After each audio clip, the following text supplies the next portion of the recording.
I faked a business trip, hid in the attic, and caught my wife cheating with her coworker in our own bedroom. I didn't come down alone. I invited both families to watch. Hey there. We're working hard to hit our first 1,000 subscribers. If you love true, emotional stories, hit that subscribe button. It helps more than you know. Now let's get into the story. If I had trusted my gut 6 months earlier, maybe I wouldn't be sitting here telling you all this. But love makes you stupid. It makes you hold on to things that are already broken. The last thing my wife, Rachel, 28, said to me before I left for my so-called business trip was, "Don't worry, I'll miss you eventually." And then she laughed. A quick little smirk like it was the funniest thing in the world. I was standing there, suitcase in one hand, keys in the other, wondering when exactly she had started hating me. Almost said something. Almost called her out right there. But something in me said, no, don't give her a chance to cover her tracks. I kissed her forehead. She barely even flinched and walked out the door. My name's Ethan. I'm 30. And until that night, I thought I was married to the love of my life. I dragged my suitcase down the steps, listening to every thud like it was a countdown to the end. Started my car. Pulled out of the driveway. Drove exactly 2 blocks down to a crappy little gas station. Parked in the dark where the cameras wouldn't catch me. Then I waited. Heart pounding. Hands sweating on the steering wheel. I counted the minutes. Waited long enough that if she was watching, she'd believe I was really gone. Then I killed the engine and crept back toward the house on foot, sticking to the shadows like some burglar in my own neighborhood. I unlocked the back door. Stepped inside. The house was quiet, too quiet. Rachel wasn't even peeking out the windows to check on me. She was too busy texting someone on her phone. I could hear the clicks from the kitchen. Perfect. I pulled down the attic ladder. It creaked so loud my heart almost stopped. I froze, holding my breath. Nothing. She didn't hear. Or didn't care. I climbed up and pulled the ladder shut behind me. The attic was gross. Dusty. Hot. Smelled like insulation and old Christmas decorations. But I was ready for it. I had packed a sleeping bag, a couple bottles of water, granola bars, beef jerky, even a damn bucket for when I needed the bathroom. You don't set a trap like this unless you're serious. I laid there in the dark, trying not to imagine what might happen downstairs. Trying not to imagine whose hands she might be holding. Trying not to imagine whose bed she might be warming. I stared at the old wood beams overhead. Listened to the familiar sounds of the house shifting and creaking. Hours passed. I heard Rachel moving around. Footsteps, the TV clicking on, cabinets opening and closing. Normal stuff. Too normal. Around 9 p.m., I heard the front door unlock. My whole body tensed up. I slid over to the attic hatch, pulled it open just a crack, and looked down. And there he was. Jake, 31, a fellow teacher from Rachel's school. I recognized him from a few school functions. He taught history, always had a loud laugh, always a little too friendly with her. I had told myself I was paranoid. Guess not. Jake strolled in carrying a bottle of wine like he owned the place. Rachel met him at the door, barefoot, wearing nothing but one of my old t-shirts. The same one she used to steal from my closet when we were dating. Now she was wearing it for another man. They hugged like they hadn't seen each other in years, even though they worked together 5 days a week. Rachel kissed him. Not some quick peck. A slow, hungry, desperate kiss. And just like that, it was real. The thing I had been afraid to believe was standing right there, 5 feet below me. I watched them settle onto the couch, laughing, pouring wine. Jake kicked off his shoes. Rachel curled up next to him, legs tangled, hand on his chest. I couldn't move. Couldn't breathe. They talked for a while, stupid jokes, inside stories from school, flirting like a couple of teenagers. And then she stood up, grabbed his hand, and pulled him upstairs. Into our bedroom. Our bed. The door clicked shut behind them. I sat there in the dark attic, feeling like the house was collapsing around me. Every memory we had built in this place suddenly felt poisoned. The Christmas mornings. The lazy Sundays. The nights we stayed up talking about our future. I wasn't crazy.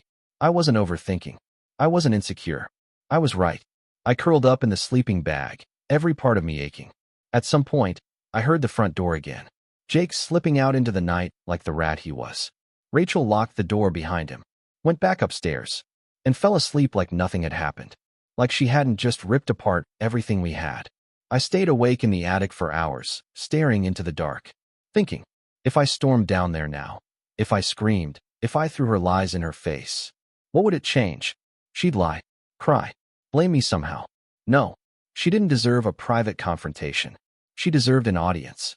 If she wanted to humiliate me in secret, I was going to humiliate her in broad daylight. Everyone was going to see what kind of person she really was. Everyone. There's a special kind of pain that comes from watching your life fall apart in front of you and not being able to do a damn thing about it. I laid there, cramped up in the attic, heart pounding so hard I thought the whole ceiling was shaking. Downstairs, my wife, my Rachel, was giggling like a teenager with a crush. Jake poured her another glass of wine. I could hear every word, every flirtatious laugh, every "you're so funny, Jake," every "I missed you this week." Missed him, like I didn't even exist. And the worst part? It wasn't their first time. I could hear it in how comfortable they were. The way she leaned into him, the way he kissed her forehead, the little inside jokes about last Tuesday and the staff room. This wasn't a mistake. This wasn't a one-time thing. This was routine. I felt like an idiot. A blind, pathetic idiot sitting in his own attic while his wife played house with another man. Rachel stood up after her third glass of wine. She didn't say a word. She just grabbed Jake's hand and led him upstairs, to our bedroom. I didn't need to see what happened next. I already knew, but I forced myself to watch anyway.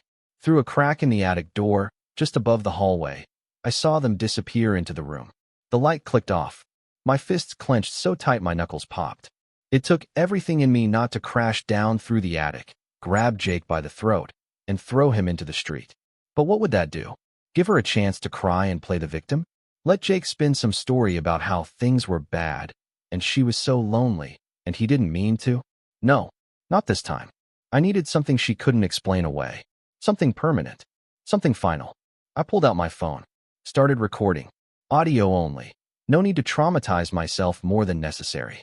Their voices carried through the thin walls of our house, clear as day. Laughter. Kisses. Muffled words. Rachel whispering, "I wish you could stay the night." Jake chuckling, "You know I can't. Not yet. Not yet." That hit harder than anything else. They were planning something. A future without me. Maybe even waiting for the right time to get rid of me. Divorce me? Maybe, when it was convenient. I felt sick, but I kept recording. Every laugh. Every disgusting, backstabbing whisper. Hours dragged by. At some point, I heard the soft creak of the mattress. The door opening. Rachel's bare feet padding down the hallway. She opened the front door, whispered something to Jake that made him laugh again, and kissed him goodbye. I caught a glimpse of him leaving, still buttoning his jeans, shoes untied, smug grin on his face. I wanted to burn it into my memory. Good. It would make what was coming feel even better. Rachel locked the door, checked her phone, laughed at a text, probably from him. Then she went upstairs again, into our bed, and slipped under the covers. Alone, I laid there in the attic, barely breathing, counting every second. I didn't sleep. Couldn't. I just kept replaying everything in my head. The months she'd been distant. The nights she said she was working late. The fights she started over nothing. All of it made sense now. It was never about me being too clingy. Never about me not understanding her career stress. It was about Jake. Jake, who got to enjoy all the parts of her she didn't think I deserved anymore. I stared up at the roof beams, cold, hollow, empty. And then, sometime around 5 a.m., as the first gray sliver of dawn cracked across the sky, I realized something. Catching her wasn't enough. If I just confronted her, she'd cry, lie, maybe even twist it all around on me. No, everyone needed to see it. Her family, my family, the people she put on a pedestal. They needed to see who Rachel really was when no one was watching. I opened my phone, typed out a message to my parents. To her parents. Big news. Got a promotion. Want to surprise Rachel with a brunch at the house tomorrow morning. Bring balloons. Sent it. One by one, the replies rolled in. I turned off my phone and just laid there, heart still pounding, feeling more awake than I had in months. Tomorrow, the truth wasn't going to hide in whispers and shadows anymore. Tomorrow, Rachel was going to be exposed. Not just to me, to everyone. And there wouldn't be enough wine in the world to make her laugh it off. I stayed up there in the attic while the sky turned from black to gray to that sickly yellow of early morning. Rachel slept like a baby downstairs. Guess betrayal is exhausting. Meanwhile, I was sitting there planning how to dismantle her entire life. The texts had already gone out. My parents, Frank and Linda, excited beyond words. Her parents, George and Carol, practically already popping champagne in her honor. Even her little brother, Matt, texted, "Can't wait to celebrate your success, dude." If they only knew. The plan was simple, brutal, perfect. I was going to stay hidden until everyone arrived. Then, at just the right moment, I would come down, like the world's angriest surprise guest, and drop the reality bomb straight onto Rachel's little brunch party. And the best part? She wouldn't even see it coming. I figured the more normal everything felt to her, the bigger the shock would be. Around 7 a.m., Rachel finally started moving around downstairs. I heard her shuffle into the kitchen, still half asleep, making coffee. I cracked the attic hatch just slightly and watched through the tiny slit. She looked rough, hair tangled, wearing the same t-shirt she had thrown on for Jake the night before. I could almost laugh. Hosting brunch in her cheater chic wardrobe. I pulled back, careful not to make a sound. One thing you learn when you're betrayed. The truth isn't something you tell people. It's something you show them. I didn't want any arguments. No fake tears. No, it's not what it looks like. I wanted facts. I wanted witnesses. By 8 a.m., I heard her phone buzzing like crazy. Texts from my mom, her mom, everyone. Rachel sounded confused at first. She called my mom back. I could hear the cheerful shouting even from the attic. "We're 5 minutes away. We're bringing balloons. We're so proud of you both." Rachel stammered something about not knowing what was going on. But my mom, bless her soul, just kept barreling forward like a freight train of joy. I heard Rachel sigh. Then a lot of frantic movement. Her running upstairs, probably realizing the house was a mess. Good. Let her sweat. She wasn't expecting company. Definitely wasn't expecting her whole world to get flipped inside out. I heard her brushing her teeth, running water, slamming drawers, trying to make herself look presentable, trying to play the role of the perfect little wife again. Downstairs, the front doorbell rang. I almost felt sorry for her. Almost. I heard my parents first, my dad's deep laugh, my mom's excited clapping. Then her parents, loud, beaming, proud. Rachel opened the door still wearing my damn t-shirt, hair half done, panic probably barely hidden under a fake smile. Surprise, they all shouted. Balloons, flowers, confetti poppers, the whole stupid thing. Rachel stammered something about not understanding what was going on. That's when I made my move. I slowly, quietly pushed open the attic hatch, lowered the ladder down. Nobody downstairs noticed. They were too busy fussing over Rachel. I crept halfway down, heart hammering. Took out my phone again. Started recording. I wanted every second of this burned into memory. I stood there, just out of sight, listening. Frank, my dad, was talking about how proud he was that we made it work despite the busy schedules. Linda, my mom, was practically crying with pride. George was cracking open champagne bottles at 8:30 in the freaking morning. Carol kept saying, "You're such an inspiration, Rachel." Rachel was trying to smile, trying to act like she had any idea what was happening, trying to play the innocent wife while my sweat-soaked t-shirt told a completely different story. That's when I took the first step down, and another, until my foot hit the floor. The room went dead silent. Rachel turned. Her eyes widened so fast I thought she might actually faint. Because there I was, the husband she thought had left town, standing right there, in our living room, recording every second. Rachel opened her mouth, closed it, opened it again. No words came out. I smiled, not a happy smile. A cold, hollow one. "Hey, babe," I said, voice light as air. "Miss me?" The second my feet hit the living room floor, it was like all the air had been sucked out of the room. Rachel froze mid-sentence, holding a mug of coffee with both hands like it might protect her somehow. Her parents, George and Carol, were standing just inside the doorway, my parents beside them, everyone holding balloons, flowers, even a giant "congratulations" banner someone had scribbled my name on with a glitter pen. It should have been a happy moment. It should have been a celebration. But the second they saw me, standing there dirty, sweaty, eyes burning holes straight through Rachel, it all started to fall apart. My mom, Linda, blinked at me like she wasn't sure if I was a ghost. "Ethan, I thought you were out of town, honey." I gave a tight, humorless smile. "Yeah, about that," I said, and pulled out my phone from my jacket pocket. I didn't even have to say anything else. I just tilted the screen so everyone could see the open file labeled Rachel and Jake, 9 p.m. to 2 a.m. I watched Rachel's face drain of every ounce of color it had. She looked around the room like she might find some kind of escape route, but there wasn't anywhere to run. Her mom, Carol, furrowed her brows, trying to figure it out. "What's that, sweetheart?" she asked, her voice still cheerful, still so hopelessly naive. I let the moment hang heavy in the air before answering. "It's a little home movie," I said, voice flat. "Starring Rachel and her coworker Jake. Recorded live last night. From about 15 minutes after I left for my trip." The silence that followed was the kind that sticks to your skin and makes you want to scrub yourself clean. No one moved. No one spoke. Even the balloons bobbed uselessly in the air, like they realized they didn't belong here anymore. Rachel took a shaky step forward, her mug sloshing coffee onto the floor. "Ethan, wait, it's not." I didn't let her finish. "Don't," I said, my voice cutting through the room sharper than I meant it to. "Just don't insult everybody here by pretending there's some way to explain this away." My dad, Frank, crossed his arms over his chest, his face darkening. "How long, Rachel?" he asked, his voice like gravel. Rachel looked like she might collapse right there on the floor. She opened her mouth, but no words came out.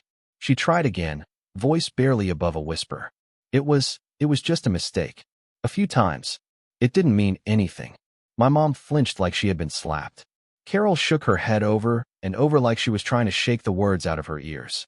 George swore under his breath, a low, broken sound. Rachel took another desperate step toward me. "Please, Ethan, you have to believe me. I didn't want this to happen. I just felt so alone lately, and Jake was just there, and it just happened. It didn't mean anything compared to you, I swear." I backed away from her slowly, like she was some wounded animal I didn't dare get close to anymore. It didn't even hurt the way I thought it would. It didn't feel like someone stabbing me in the chest. It felt like watching a slow-motion car crash after you've already walked away from the wreck. Rachel kept rambling, the words pouring out faster now, desperate and slippery, trying to claw back something she had smashed with her own hands. She swore it was over, that it didn't mean anything, that it was a stupid mistake, that she loved me, that she was confused, that it was just loneliness, that she needed time, that she didn't know how to fix it, but she wanted to fix it. I let her talk. I let everyone hear every single excuse fall out of her mouth, dripping with panic and fear and regret. Matt, her little brother, just shook his head in disgust and muttered under his breath, "Jesus, Ratch. Seriously." George looked ready to put a hole through the wall. Carol was crying now, not those neat little polite tears people cry at weddings or graduations, but real ugly sobbing, like she had just realized she didn't know the daughter she had raised at all. Meanwhile, my mom looked like she was physically restraining herself from throwing the champagne bottle straight at Rachel's head. My dad didn't say another word. He just stood there, stone-faced, staring at Rachel like she was a stranger who had broken into his home. The shame started to hit her then. You could see it. Rachel dropped the coffee mug. It shattered on the floor between us, and for once, she didn't even flinch. She dropped to her knees in the middle of the mess, sobbing into her hands, crying out my name like if she said it enough times, maybe I would forgive her. But I didn't move. I didn't speak. I didn't offer her my hand. After everything, there was no anger left, no screaming, no violent promises or shouting matches. Just this heavy, bone-deep emptiness. I looked down at her. The woman I had once loved so completely I would have torn down the world for her, and I realized she wasn't mine anymore. She hadn't been for a long time. I crouched down a little, enough so she could hear me without me having to shout over her wailing. "You chose this," I said, voice low and calm. "Every secret, every lie, every night you thought I wouldn't notice. You chose it, and now you can live with it." I stood back up, looked around the room at everyone, all the parents, the brother who had once looked up to her, the friend she had betrayed. And I said, simply, "I'll send the divorce papers next week."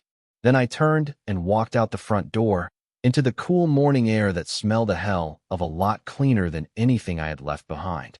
I didn't look back. Not once. Rachel could stay there on the floor, crying into the pieces of her own mess, surrounded by the people who had once believed she was better than this. The truth had finally come out, and no amount of lies could bury it again. Walking out that door should have broken me, but it didn't feel like loss. It didn't even feel like anger. It felt like breathing clean air for the first time after months of choking on smoke. The days that followed moved in slow motion. I crashed at my buddy Mark's place, sleeping on his ancient lumpy couch because it felt safer than being anywhere near that house. Mark didn't ask questions. He didn't need to. He just handed me a beer, put on a game, and sat in the silence with me. I sent Rachel a single text telling her that all communication had to go through my lawyer. No explanations. No fake apologies. No last desperate conversations. I blocked her number before she could even reply. Apparently, she didn't take it well. Mark showed me her social media meltdown, sad quotes about people not appreciating what they have, endless posts about healing and growing, as if she was the one who had been betrayed. It would have been almost funny if it hadn't been so pathetic. Then came the real consequences. Someone, maybe a coworker who overheard the right whispers, maybe a concerned party, leaked parts of the recordings and screenshots to the school board. Rachel was called in for an emergency meeting. She was asked to resign by the end of the week. Parents started talking. Gossip moved faster than wildfire. The golden teacher everyone adored had become a cautionary tale almost overnight. Jake, the so-called soulmate, he didn't stand by her either. The moment things got messy, he disappeared, transferred schools, wiped his hands clean. No goodbyes. No loyalty. Rachel tried reaching out through mutual friends, sending long, rambling voicemails about mistakes and second chances. I didn't answer. I didn't even listen to the full messages anymore. Deleting them became automatic, like brushing dirt off my shoulder. The divorce moved faster than I expected. Rachel signed the papers without fighting. Maybe she thought if she made it easy, I'd somehow forgive her a little. She was wrong. I kept the house, most of the assets. She moved back in with her parents, back to the small, quiet town she swore she would never live in again. The thing nobody tells you is that revenge doesn't look like fireworks or slow-motion victory laps. It looks like sitting in a cheap apartment you picked yourself, eating ramen noodles straight out of the pot, and feeling the crushing weight of nothing. Not sadness, not triumph, just nothing. I didn't post about it. I didn't blast her name everywhere. I didn't need to. Rachel's life unraveled without me lifting another finger. She lost her job, her reputation, her fairy tale with Jake, and, most painfully, the version of herself she had spent years pretending was real. Meanwhile, I started building a new life. Not a flashy one. Not a movie montage of success and six-packs and dream houses. A quieter life. A better one. I moved to a small town near the coast where no one knew my story. I bought a second-hand guitar and learned enough to embarrass myself at open mic nights. I went hiking again, losing myself in the noise of the wind and the crashing of the ocean. And slowly, painfully, I started remembering who I was before her. Some nights, I'd sit on the beach, staring out at the endless black water, and think about everything I lost. But more often, I thought about everything I found. The real revenge wasn't making her suffer. It wasn't her unemployment, or her loneliness, or the way even her family looked at her with disappointment now. The real revenge was this.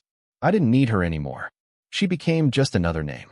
Just another story I might tell a long time from now, when the wounds have faded into old scars. Rachel didn't cheat because I wasn't enough. She cheated because she was broken in ways I could never fix. And now, finally, I'm free from trying. She burned the house down with her own hands. And I didn't even have to lift a match. And that's the story. If you're still here, that means you're one of us. So go ahead, hit that subscribe button. I drop new chaos every single day. And trust me, tomorrow's story, it's even worse than this one.